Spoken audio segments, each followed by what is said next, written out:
Nosotros no hemos sido notificados aún con este documento de manera formal, no lo hay. Lo que sí de manera un poco general se puede tomar conocimiento es de este supuesto acto del Tribunal Constitucional que aún no ha sido ratificado, por lo menos no ha sido colgado fehacientemente como tal, ¿no?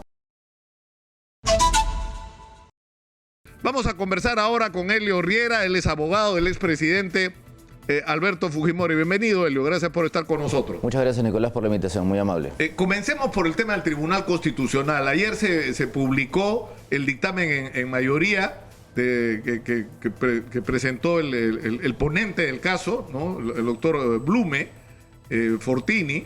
Sin embargo, falta la publicación de los votos, es decir, la publicación de los dictámenes de quienes votaron en contra, ¿no es cierto? O sea, ¿cómo es el procedimiento?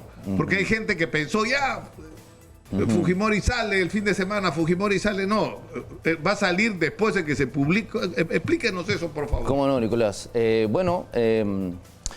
Lo que ha venido circulando, entiendo, por las redes, es básicamente una ponencia, como bien mencionas, del señor Blum.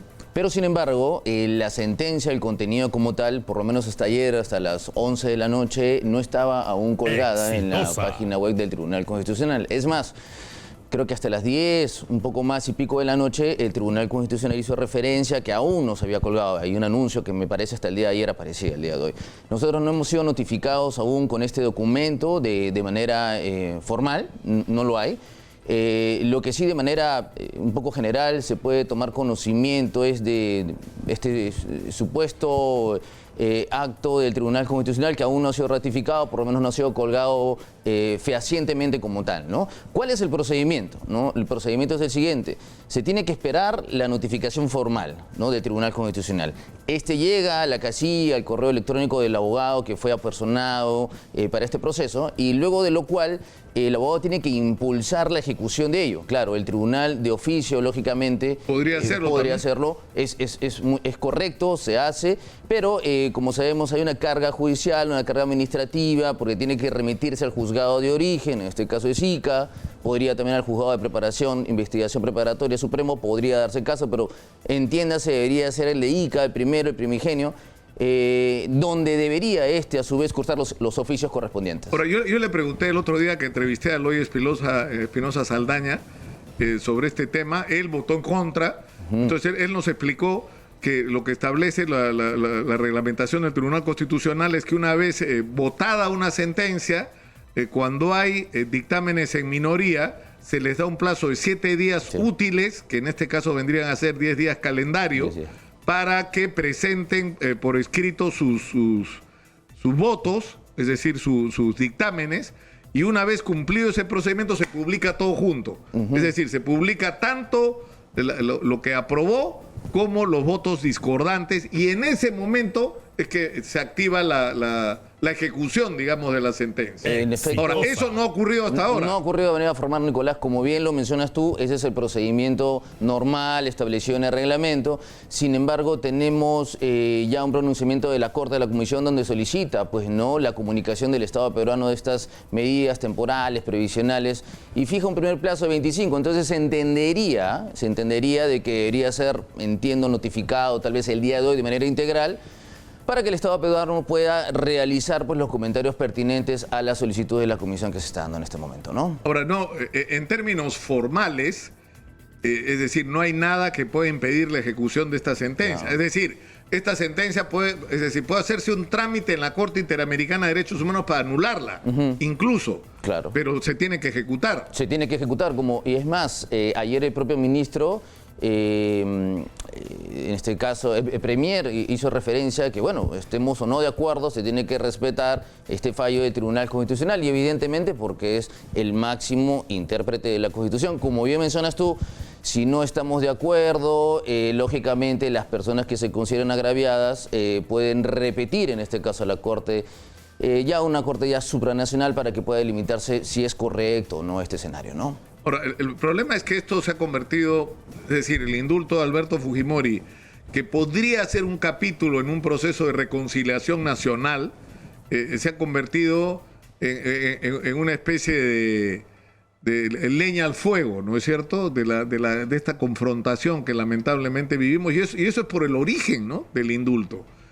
Y yo me acuerdo perfectamente porque yo tuve acceso privilegiado a información que la propia gente del Ministerio de Justicia me hizo llegar en su momento. Es decir, se estaba tramitando de manera irregular un indulto, y cuando yo dije que esto estaba pasando, el Ministerio de Justicia dijo que era mentira.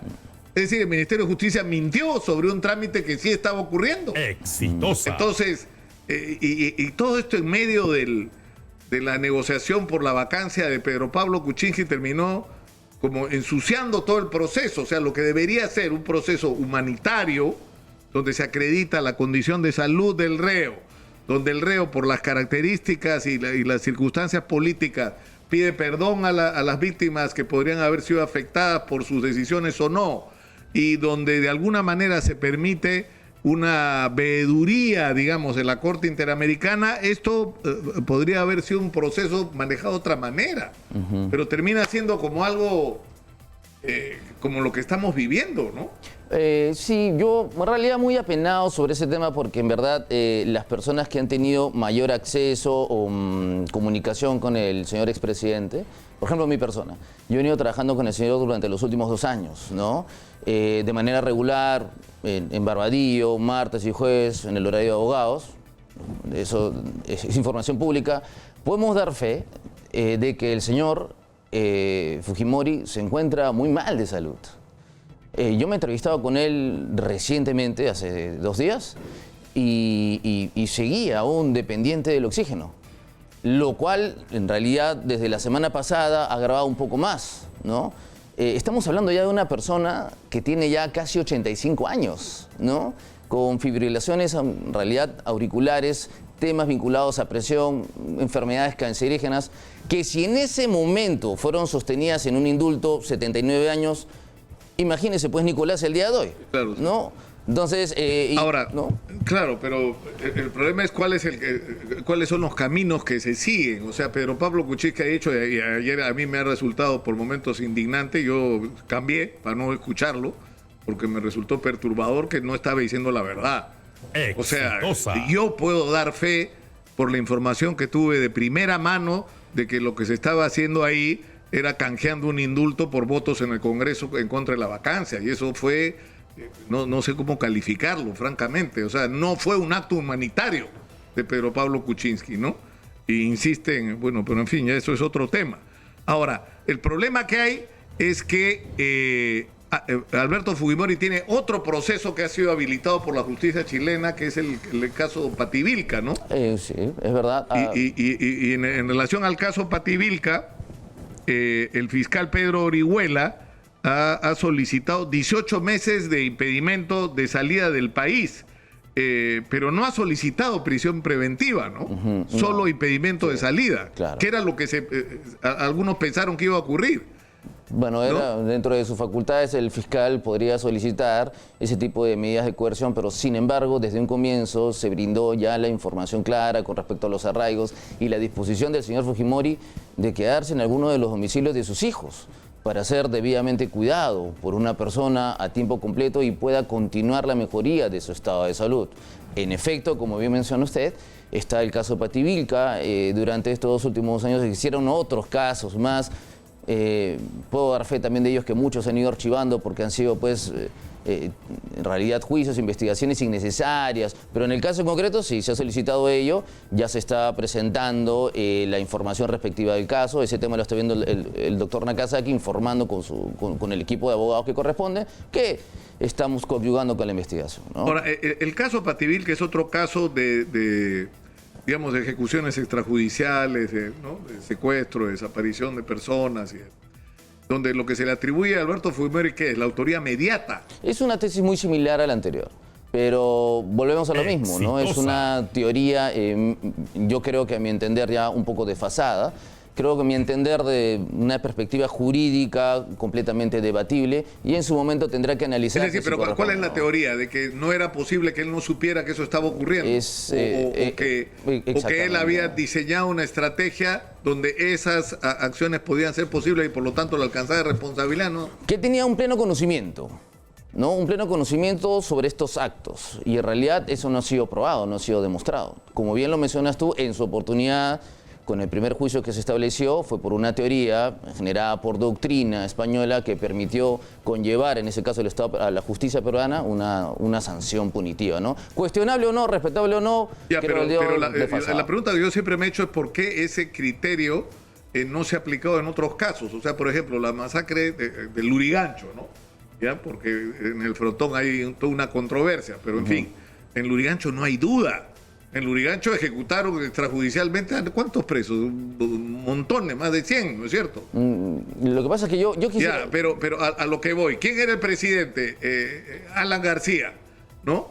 ¿Y por qué no puede suponerse que en ese caso también hubo autoría mediata? Yo quisiera... O en el caso del Frontón, o en otros casos más, o en las acciones del denominado Grupo Rodrigo Franco, o antes incluso, es decir, cuando el presidente Fernando Belaúnde en diciembre del 82 decide entregarle a las Fuerzas Armadas el control político y militar de 8 provincias que eran de, ¿no es cierto?, Huancavelica, Ayacucho y Apurímac, donde actuaba Sendero Luminoso, y manda a las Fuerzas Armadas sin preparación a enfrentar a un enemigo oculto, a un enemigo que no daba la cara, y lo que ocurrió fue terrible, porque ahí ocurrieron ejecuciones extrajudiciales. Es más, según el reporte de la Comisión de la Verdad, la mayor cantidad de las que se pueden denominar ejecuciones extrajudiciales ocurrieron en ese periodo.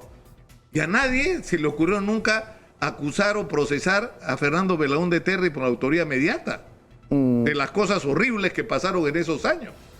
Habría que tener en cuenta también que cada caso tiene una metodología distinta de investigación, ¿no? El derecho penal es objetivo. Evidentemente, como tú bien mencionas, este tipo de teorías pudo ser aplicable a todos los casos, pero cada caso tiene una particularidad y obedece a indicios, un principio de objetividad, criterios de investigación. Habría que analizar cada caso en concreto. Sería un poco apresurada mi parte comentarte sobre la matriz jurídica que se dio en ese caso del señor Belaúnde, del señor Alan García, porque no lo sé. En el caso en concreto, lo que estamos nosotros sosteniendo es que el indulto es correcto, es válido, es una persona mayor de 85 años, dependiente de oxígeno, y lo más importante, con enfermedades que son irreversibles de curación, ¿no? Claro, pero ¿y qué va a pasar con el caso Pativilca? Porque, es decir, si Pativilca, si el proceso avanza, si el juez admite que el impedimento de salida...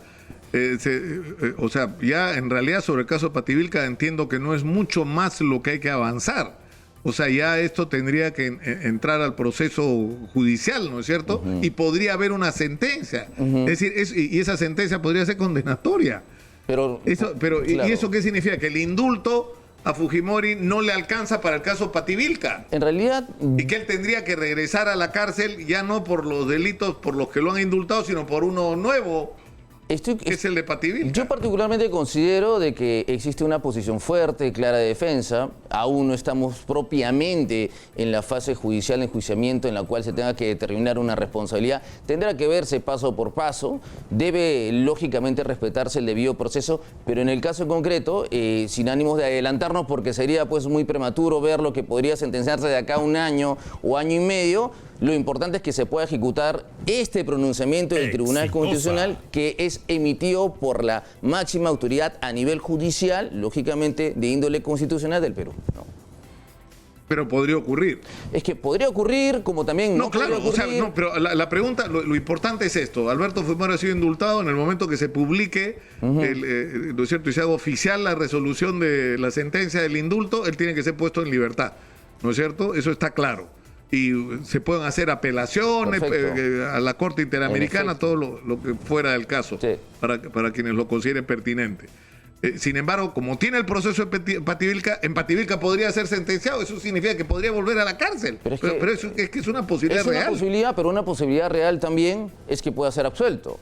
Una posibilidad real es que la tesis que viene sosteniendo la defensa se pueda materializar. Estoy convencido que eso va a suceder. No me puedo poner en ese supuesto porque estoy convencido que es una causa justa. Es un ideal, considero que desde el punto de vista legal el señor Fujimori no debería ser sentenciado con respecto a este tema. Colocarlo en ese supuesto sería un poco apresurado. Es una variable, como bien indicas tú, es una variable, ¿no? Podría ser positiva, se tendrá que ver ese, podría ser negativo, que es lo que sostenemos de todas maneras y esperamos y confiamos que sea confirmado. Ahora, ¿no? Para terminar, el gobierno ha dicho que a través de Aníbal Torres Vázquez, que el gobierno o el Ejecutivo impugnaría esta resolución ante la Corte Interamericana de Derechos Humanos.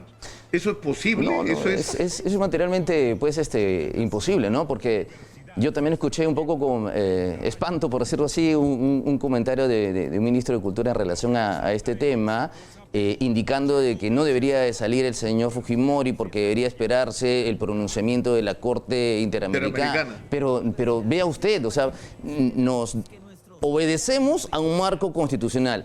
Puede ser que nos guste o no nos guste. Yo he escuchado en tu programa cuántas veces has criticado sentencias del Tribunal Constitucional. Exitosa. Favorables o no favorables. Pero hay que acatarlas. Pero hay que acatarlas. Entonces, ¿cómo un funcionario público puede ir en contra de ello?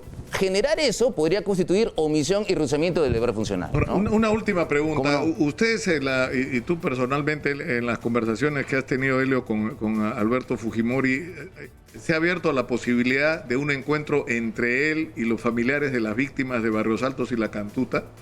Durante... O sea, Gisela Ortiz me ha dicho a mí, lo ha dicho, la gente la ha escuchado. Yo le he preguntado, ¿tú crees que Alberto Fujimori debería morir en la cárcel? Me ha dicho que no debería morir en la cárcel, ni él ni ninguna persona merece morir en la cárcel.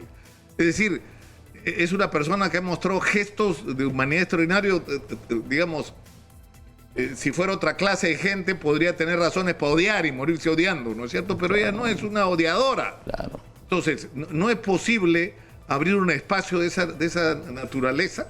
Yo recuerdo que hace unos 4 años más o menos aproximadamente, el señor Encama dijo, ¿no? En realidad, ¿no? Si algunas personas se han sentido afectadas, ¿no? En realidad por esto, yo lo que deseo trasladar, y salió también acá en Exitosa, ¿no? Deseo trasladar que tengan en cuenta que nunca hubo una intención de mi parte. Pero en el caso en concreto, y vuelvo a señalar, y eso sí quiero dejarlo claro, Nicolás, estamos hablando de una persona de 85 años que depende del oxígeno. Yo lo he visto, señor, los últimos 2 años, pero en los últimos 6 meses, caminando y andando con oxígeno. Es más, tu programa de una manera muy eficiente y de verdad muy pertuba tomó conocimiento de que hace 15 o 20 días el señor fue trasladado a un hospital cercano a ATE, ni siquiera Clínica Centenario, imagínate. Yo le he preguntado este tema a Aníbal Torres Vázquez, al propio presidente Castillo, a Alejandro Aguinaga, el médico. Nosotros hemos puesto el tema sobre la agenda, pero desde una perspectiva humanitaria. Claro. Es decir, desde una perspectiva estrictamente humanitaria. ¿Cuál es la situación del señor? ¿Realmente podría o no haber un indulto? ¿Qué requisitos habría que cumplir? Y, bueno, y las respuestas lamentablemente fueron evasivas. Tenemos que terminar, Helio, por hoy. Muchas gracias. Muchas gracias por la invitación. Por estar acá. Por el espacio otorgado a mi persona. Gracias. Muchas gracias.